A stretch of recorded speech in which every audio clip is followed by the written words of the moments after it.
Good evening. Tonight's commentary is just that, a commentary. It's my opinion based on publicly reported facts, and as always, you're free to agree, disagree, or somewhere in between.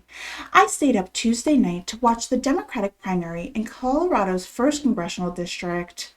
Like many political observers, I assumed 30-year incumbent Representative Diana DeGette would cruise to another victory. Instead, the voters had other ideas. Melat Kiros defeated DeGette in one of the night's biggest surprises, sending a clear message that a significant portion of the Democratic primary voters are looking for something very different from the party's old guard.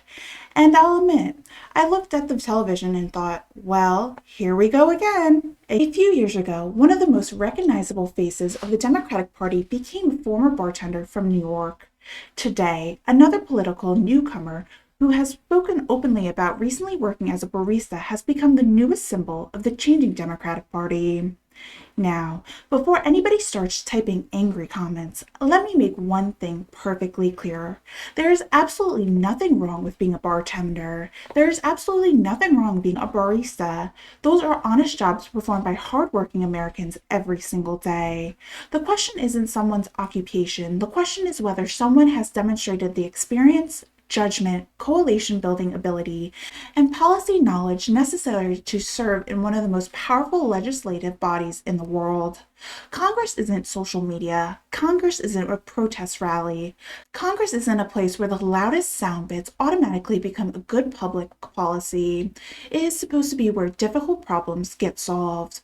What made this race fascinating wasn't simply who won. It was what the results appeared to say about the direction of today's Democratic Party.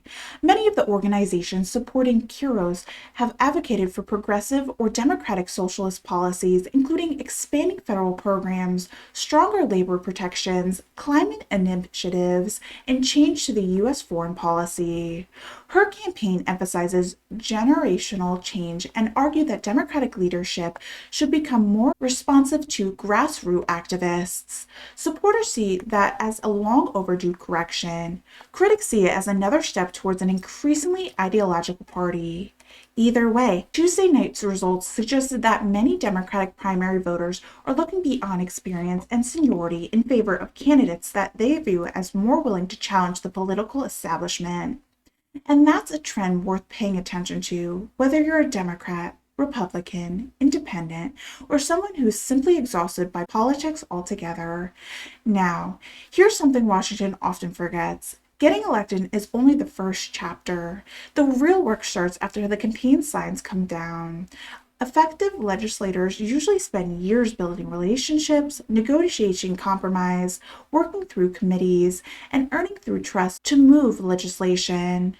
Those tasks rarely make headlines, but they're often what determine whether ideas become laws. That's true regardless of party. Political passion can energize a campaign. Legislative effectiveness requires persistence, preparation, and the ability to persuade people who disagree with you.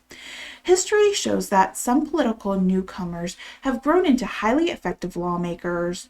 Others became far better known for generating headlines than for shaping legislation. Time, not election night, ultimately tells the story. And perhaps that's the biggest lesson.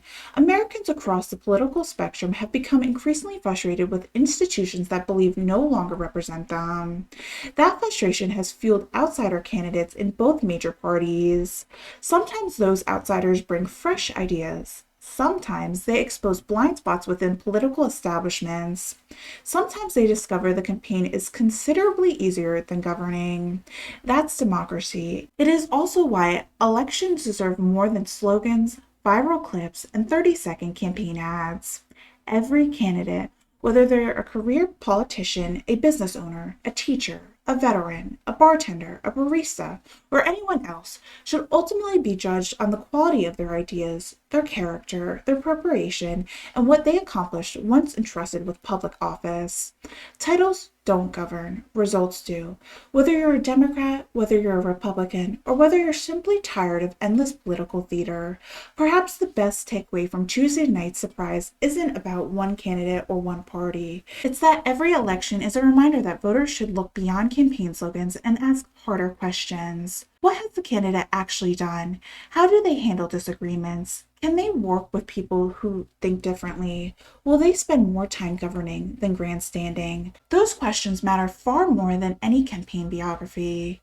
Because once election day is over, America doesn't need more political celebrities. It needs public servants. I'm Haylee Ficuciello for Englebrook Independent News. Thank you for watching and have a good night.